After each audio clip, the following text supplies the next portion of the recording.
क्या भारत को रशिया का साथ देना चाहिए या फिर अमेरिका का साथ देना चाहिए? ये सवाल खास है और आज हम इस सवाल का आंसर ढूंढने की कोशिश करेंगे। नमस्कार दोस्तों, मेरा नाम है अतुल और स्वागत करता हूं मैं आपका अपने चैनल एक्सप्लोरर्स में। आज हम बात करेंगे कि क्या भारत को अमेरिका का साथ देना चाहिए या फिर रशिया का। तो चलिए एक्सप्लोर करते हैं हमारे चैनल एक्सप्लोरर्स में।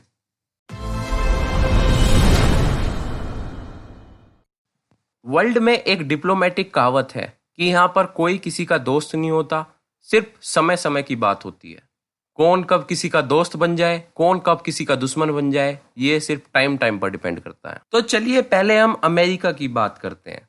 वैसे देखिए, अमेरिका अपने फायदे के लिए कुछ भी कर सकता है। अमेरिका पहले से ही देशों को लड़वाते आया है। देखिए, इस समय दुनिया में जितनी भी प्रॉब्लम्स हैं वर्ल्ड लेवल पे, ज्यादातर मैं बता रहा हूँ वो अमेरिका की वजह से हो। चाहे अफगानिस्तान की प्रॉब्लम हो, सीरिया की प्रॉब्लम हो, सद्दाम हुसैन की पहले प्रॉब्लम थी, और तो नॉर्थ कोरिया की भी अगर आप उनकी हिस्ट्री में जाएंगे, नॉर्थ कोरिया और साउथ कोरिया को जब अलग किया गया था तो उनकी भी प्रॉब्लम इनकी वजह से ही है एक बार को। तो जो अमेरिका ने बीज बो रखे हैं फिर वर्ल्ड उसे झेलता है और अपने फायदे के लिए कुछ भी करते हैं, देशों को लड़वाते हैं और फिर अपना हथियार बेचते हैं। मॉडर्न में इन्होंने ज्यादातर कमाई अपनी इसी वजह से की है, अपने हथियार बेचते हैं और पैसा कमाते हैं। तो मॉडर्न टाइम में मेन सोर्स इनका यही रहा है इनकम का पहले से ही। और आप देखिए 1971 में जब भारत और पाकिस्तान के बीच में युद्ध चल रहा था तो इन्होंने अपने वॉरशिप खड़े कर दिए थे बे ऑफ बंगाल में। ये कह दिया था कि हम फायर कर देंगे अगर थोड़ा भी आगे बढ़े आप। कोई नहीं आया था इंडिया के साथ, इंडिया को पीछे हटना पड़ गया था उस टाइम पे। अब देखिए, अब ये हमारा दोस्त बनने की कोशिश कर रहा है और उस टाइम पे इन्होंने हमारे इतने बुरे हाल कर दिए थे। उसके बाद हम लीडरशिप की बात करें, अभी डोनाल्ड ट्रंप चल रहे हैं और डोनाल्ड ट्रंप आपको पता है हमारे प्रिय नरेंद्र मोदी जी के बहुत अच्छे दोस्त हैं। पर ये बात तो देखने वाली होगी कि वो कब तक रहते हैं राष्ट्रपति, क्योंकि उनके देश में तो उनके खिलाफ ही काफी ज्यादा चीजें हो रही है। मुझे नहीं लगता अगली बार डोनाल्ड ट्रंप आएंगे और धीरे धीरे यूएसए एंटी इंडिया होता जा रहा है। उनकी पॉलिसी एंटी इंडिया होती जा रही है धीरे धीरे, और जो उनका अगला प्रेसिडेंट आएगा वो एंटी इंडिया होगा, इस बात को आप मान लीजिए। तो देखिए, आप अमेरिका को ध्यान से लीजिए, देखिए कि एक कैसा कंट्री है, अपने आप को वर्ल्ड के सुपर पावर बताता है, लेकिन एक सुपर पावर जैसी बिल्कुल भी अहमियत नहीं है। आजकल इन्होंने यूनाइटेड नेशन की वैल्यू बिल्कुल नीचे गिरा दी है, WHO की वैल्यू बिल्कुल नीचे गिरा दी है, उनकी फंडिंग बंद कर दी। अरे न्यूयॉर्क में हेडक्वार्टर है उनकी, बंद रहा है काफी दिनों तक, फंडिंग नहीं मिली, बिजली नहीं आ पाई यूनाइटेड नेशन के हेडक्वार्टर में। देखिए कितने बुरे हाल कर दिए इन्होंने। तो इनडायरेक्टली तो वर्ल्ड को यही कंट्रोल कर रहे हैं और पता नहीं ये कब बदल जाए। ये पाकिस्तान को सपोर्ट करते थे पहले क्योंकि इन्हें अफगानिस्तान में आतंकियों को मारना था, और पता नहीं ये कब चाइना को सपोर्ट करने लग जाए। कल को अगर आज हम इनसे दोस्ती कर रहे हैं तो इस वजह से तो दोस्ती कर रहे हैं कि हमें चाइना का अगेंस्ट में जाना है, लेकिन इनका क्या पता कब ये चाइना को सपोर्ट करने लग जाए। अरे पहले ये नॉर्थ कोरिया को भी तो यही कह रहे थे कि नॉर्थ कोरिया बेकार है और सद्दाम हुसैन जैसा हाल करेंगे इनका, किम जोंग उनका। लेकिन बाद में देखिए नॉर्थ कोरिया से न्यूट्रल लैंड में हाथ मिला के आए हैं डोनाल्ड ट्रंप। तो कुछ नहीं पता, अनसर्टेन कंट्री है ये काफी, इससे भारत दूर ही रहे तो ज्यादा अच्छा है। अब देखिए इस वीडियो में, मतलब आगे इस वीडियो में अगर मैं रशिया और यूएसएसआर बोलता हूं तो दोनों सेम बात है, ये बात आपको पता होनी चाहिए क्योंकि रशिया यूएसएसआर से आया है 1991 के बाद। ठीक है, तो इस बात में मेरे हिसाब से आपको कोई दिक्कत होनी नहीं चाहिए। तो अब रशिया की बात करें, पहले से ही भारत का दोस्त है। हम पहले से ही सबसे ज्यादा जो वेपन इंपोर्ट करते हैं रशिया से करते आए हैं। हम टेक्नोलॉजिकल समझ है रशिया की, जो नए नए वेपन्स वहां से आते हैं हमें पता है कैसे ऑपरेट करना है। अब हम अमेरिका से ले रहे हैं वेपन्स, लेकिन हमारा जो पहले से ही ज्यादा रहा है वो रशिया के साथ रहा है, वो चाहे यूएसएसआर के टाइम पे हो या रशिया के टाइम पे अभी मॉडर्न में हो। और काफी चीजों पे रशिया ने इंडिया का साथ भी पहले से ही दिया है। और लीडरशिप की अगर मैं बात करूं, मैंने पहले आपको वहां पे बताया था कि ट्रम्प जाने वाले हैं, तो लीडरशिप में पुतिन है और पुतिन ही रहेंगे अभी। अभी तो आप पुतिन ही मान के चलिए, इतने वो मरते नहीं है या उनके पे कहीं हमला नहीं होता, इतने तो वही रहेंगे वहां पे। और रशिया की काफी क्लीन इमेज बन रही है धीरे धीरे, क्योंकि न्यूट्रल कंट्री होने की कोशिश कर रहा है रशिया। न्यूट्रल कंट्री होने का मतलब है जैसे डायरेक्ट कहीं पे अटैक नहीं करता। यूक्रेन वगैरह में उन्होंने अटैक किए हैं लेकिन इतने ज्यादा नहीं जितने अमेरिका करवा देता है। अमेरिका ने पिछले 15 साल में देख लीजिए कितनी ज्यादा अनसर्टेनिटी लेके आए हैं वर्ल्ड में। अरे लड़ाई ईरान और इनके बीच में इराक में जाके लड़ रहे हैं, इराक को क्यों देख रहे हो भाई तुम? ईरान इराक तो इन्होंने बेकार कर दिए हैं, वहां कुछ नहीं रहा। सीरिया में देखिए लोग रोजाना मर रहे हैं।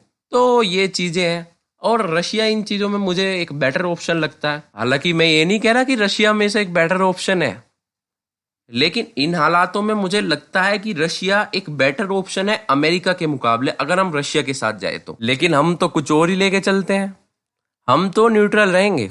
हमारा तो कहना है कि हम न्यूट्रल रहेंगे, ना तो हम अमेरिका के साथ थोड़ा रखेंगे रिलेशन और ना हम रशिया के साथ रखेंगे। हम थोड़ा थोड़ा दोनों के बीच रिलेशन रखते हैं, जिसकी वजह से रशिया को गुस्सा आ गया और उसने कंप्लीट सपोर्ट देना चाइना को। लेकिन हम तो न्यूट्रल है, हम तो दोनों को थोड़ा थोड़ा सपोर्ट करते हैं। हम तो अमेरिका को भी थोड़ा सपोर्ट करते हैं और रशिया को भी थोड़ा सपोर्ट करते हैं। अब ऐसे नहीं होता ना, आपको एक साइड तो बैठना पड़ेगा, ऐसे काम नहीं चलेगा। अगर आप एक साइड नहीं बैठेंगे तो फिर तो ऐसा ही रहेगा। अब भारत को अमेरिका का सपोर्ट चाहिए और रशिया का भी सपोर्ट चाहिए।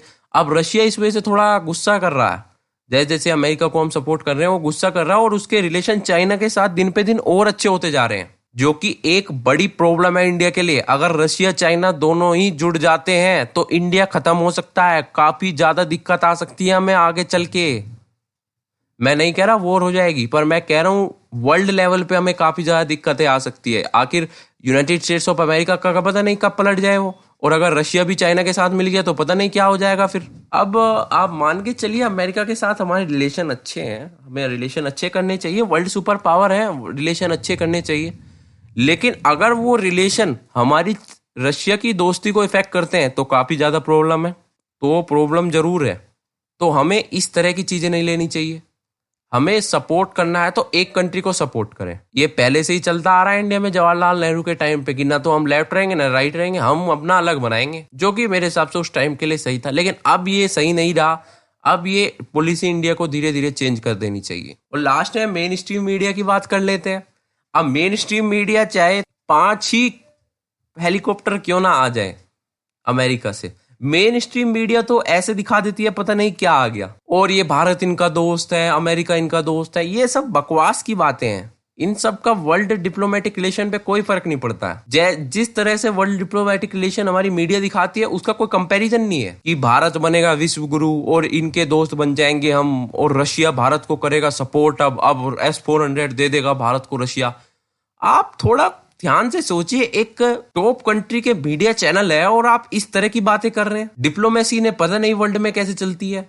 कबूतरों को ये कश्मीर में पकड़ रहे हैं स्पाइंग के जुर्म में, वर्ल्ड लेवल पे इनकी बेइज्जती हो रही है, फ्रीडम इंडेक्स में नीचे आ रहे हैं। क्या हो रहा है ये देश में? तो ये चीजें देखिए आप, हमारे मेन स्ट्रीम मीडिया बिल्कुल ही बेकार हो चुकी है। आप अगर देखना है वर्ल्ड डिप्लोमेटिक रिलेशन तो उन पे तो बिल्कुल ध्यान मत दीजिए। सबसे बढ़िया आप न्यूज चैनल को छोड़ के न्यूज़पेपर पढ़िए, या फिर मेन वेबसाइट्स है CNN वगैरह, वहां जाके देखिए आप, वहां जाके आपको पता चलेगा। इनसे कुछ आपको कुछ भी पता नहीं चलेगा। यहाँ वर्ल्ड लेवल पे इन्होंने बिल्कुल ही बेकार कर दिया है इंडिया की इमेज, और भारत के लोगों के दिमागों में पता नहीं क्या क्या बातें घुस रहे हैं कि ये रशिया अब हमारा सपोर्ट करेगा, अब भारत नहीं हारेगा। इस तरीके से नहीं चलती है वर्ल्ड डिप्लोमेसी। पागल मत बनिए, किसी के बहकावे में मत आइए, सीधा अपनी नॉलेज रखिए, अपना ओपिनियन बनाइए। किसी और के कहने पे, मीडिया के कहने पे अपना ओपिनियन मत बनाइए। और बात करूं मैं, हमें रशिया को सपोर्ट करना चाहिए जैसा कि मैंने आपको बताया। ठीक है, चलिए मिलते हैं अपनी नेक्स्ट वीडियो में, फिर कुछ डिस्कस करेंगे। और अगर आपको इस टॉपिक में कुछ लगता है, आप अपने व्यूज देना चाहते हैं, तो कमेंट सेक्शन आपके लिए खुला है।